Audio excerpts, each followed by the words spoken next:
Welcome to Resilience and Resolve with Lance Drury. Welcome to Resilience and Resolve with attorney Lance Drury.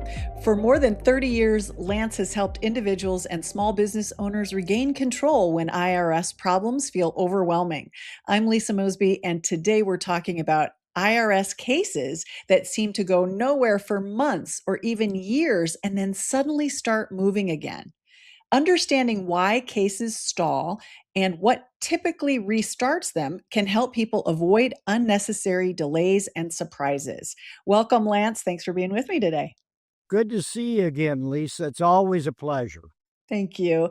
Lance, many people feel stuck waiting on the IRS with no clear progress. It is a waiting game. What usually causes the IRS cases to stall? Well, there are probably a variety of factors. Most recently, the virus in 2000. When the IRS is shut down, historically, they never catch back up to where they were before. There was a government shutdown last fall, and, they're out a month and a half. And it's not just they come back and that next day everything's back in order. It takes them a while.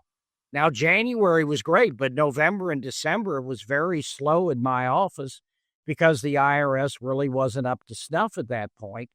And so that's a lot of the problem. The other problem is they don't have enough employees. They have not been since about 2012, their manpower has gone down. And of course, people like that if they have tax issues because they're not coming after them as much. Things fall through the cracks. But guess what? If they catch up with them, things are going to take a lot longer to resolve. The service is going to be horrendous. I've never seen it this bad.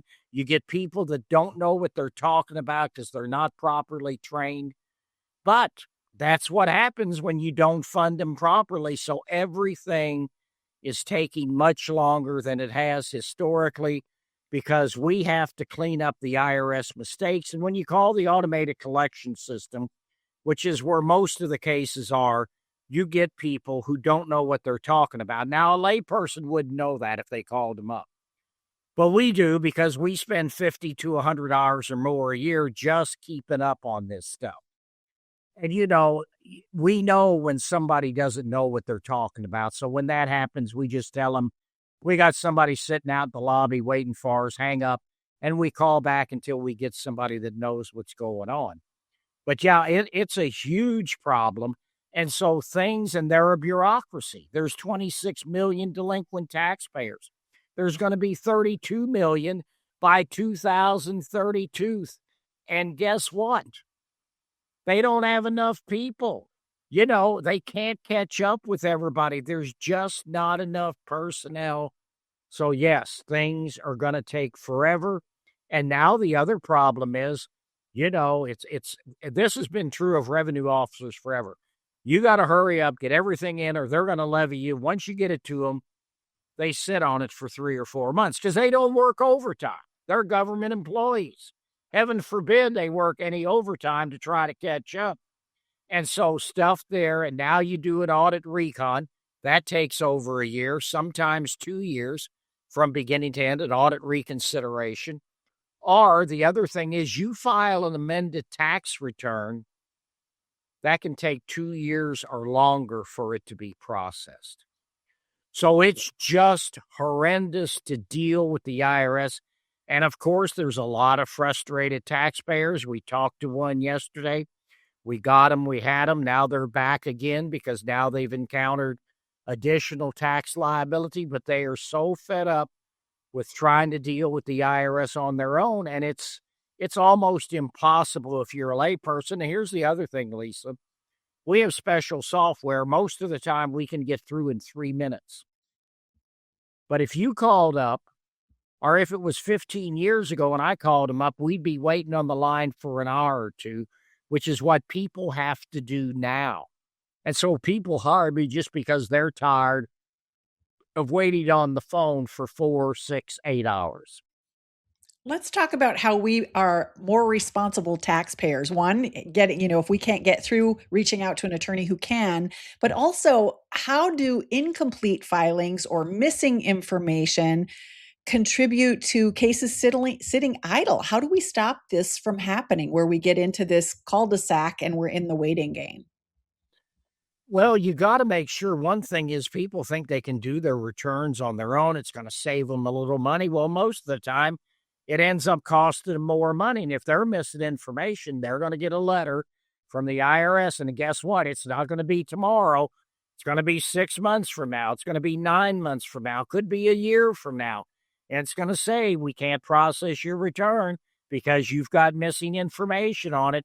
You need to get us this information so we can process your tax return. So that's one of the things that causes a problem. The other thing people need to do is, and this happens a lot, when you send in your tax returns or anything important to the IRS, everything we do, certified mail, UPS,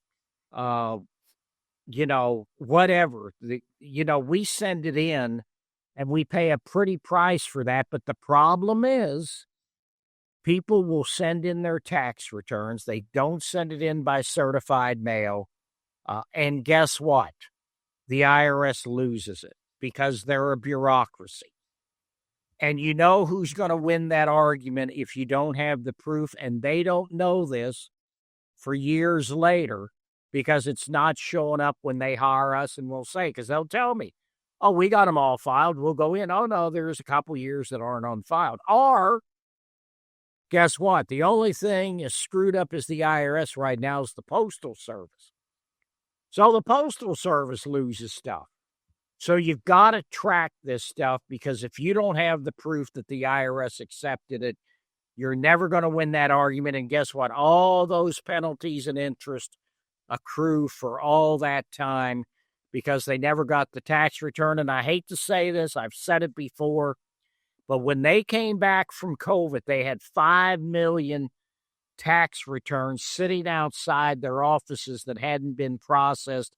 They were totally overwhelmed, and I have no doubts that some of their employees destroyed those tax returns, not all of them, but some of them, just because they were so overwhelmed at the total amount of returns that they had to go through. In fact, in 2022, the office had a bad year because they weren't out levying people, because the automated collection system diverted half their personnel to process over 21 million plus unprocessed tax returns. Took them 9 months to get it back to the average. And so that's when people call us, is when they get those nasty letters. And that didn't happen from like February to November in 2022. You've seen cases spring back to life after long periods of silence. What events or actions tend to restart IRS activity after a case has been quiet? Well, I don't know if there's really anything in particular. I'm trying to think if there's anything that stands out. I don't know that there's any one thing. What happens, though, is a lot of times the taxpayer thinks the case is dormant, and it's because they haven't filed their returns and then they've moved. And so the way the IRS updates the change of address for the tax returns is when you file your returns. That's how they update your address.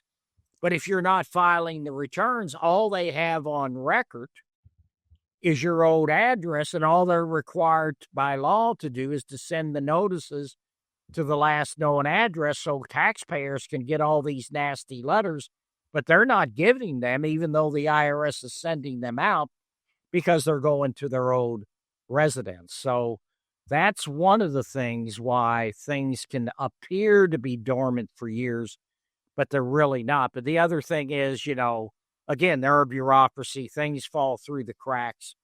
I've had people that haven't filed returns for 20 years and never got a letter from the IRS, but I can't tell them not to file the returns. It's against the law not to file the last 6 years' tax returns. And obviously that can put them back on the radar, but I can't tell people to continue to break the law. That's a little confusing. How does staying compliant during a stalled period affect what happens when the case restarts and gets moving again? Well, they're not really compliant until they file all those tax returns and they pay all the liability. So, what invariably happens, and this happens a lot, here's another piece of advice. I did this in our last segment. I'm going to give advice, and this is most often self employed people as well. They'll prepare the return, but they won't send it in because they can't pay the tax bill. That's a big mistake because for every month that your tax return is late, there's a penalty of 5% of the raw tax. It's called a failure to file penalty. It maxes out at 25%. So if you've got a $10,000 tax liability, you've just added $2,500 in failure to file penalties before you even talk about the penalty for failure to pay or interest. So file those returns even if you can't pay it, because you're going to pay the piper in the long run. And what mistakes do people make when they assume a stalled case is over, but it's not? Well, it's not over until you run out the clock on collections. And if you don't file your return and the IRS doesn't file the return, the clock hasn't even started on collections. Normally, it's 10 years the IRS has to collect from the date the tax is assessed. But obviously, if you don't file, the IRS hasn't filed, there's no assessment of tax. So the clock hasn't even started. So some people say, oh, that 10 years, well, oh, my 10 years is up. I filed in 2014.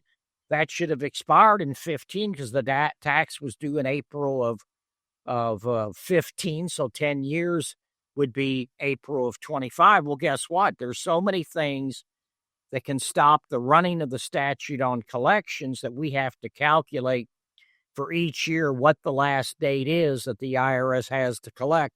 And it's very seldom just 10 years. So that's another reason why you need a seasoned professional to take care of these problems for you.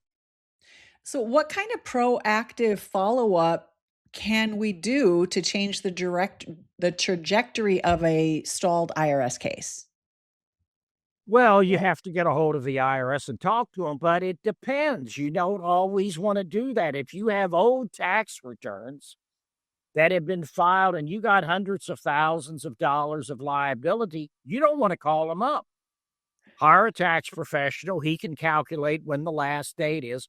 So normally when the collection statute date is less than 2 years old, we'll try to run out the clock. We do that 10 to 15% of the time. I had a case where a guy owed $300,000. We ran out the clock on $270,000.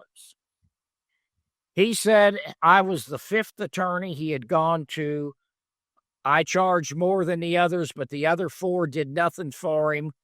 And not only did we get rid of that $270,000, then we got him into currently non-collectible status for the other 30. He never paid a dime on $300,000. That's amazing. For someone listening whose IRS case hasn't moved in a long time, what should they understand before assuming nothing will happen? Well, you need to hire a tax professional who can go into the IRS systems, who can see what's going on with the case, who can see the whole history of the case before you do anything, because otherwise you're just going to be walking blind into all this. We can go all the way back to 1990 and see everything that's happened with your particular case, and then we can devise the best strategy to get your problem resolved. Lance, do you have any final thoughts for folks who might be struggling with this? Well, unless you're running out the clock on collections, normally delay is not a good tactic because they're eventually going to catch up with you. So what you want to do is you want to nip it in the bud. Don't put your head in the sand. Get this taken care of. If for no other reason, then the penalties and the interest go up all the time, and they're going to continue to accumulate until you have an agreement. Then the penalties are kicked in half. The interest continues. But then, as long as you stay compliant, you don't have to worry about your bank account being wiped out or your wages being garnished. Thank you, Lance. We'll leave it there for this episode. Folks, thank you for listening to Resilience and Resolve with Lance Drury. A stalled IRS case doesn't mean the issue is resolved. It often means the next phase hasn't started yet. If your IRS matter has been sitting idle and you want guidance on what may come next, visit lancedrurylaw.com. Don't forget to like, subscribe, and come on back next week. Thanks, everybody. Thanks for watching. Be sure to hit that like and subscribe button and leave us a review in the comments.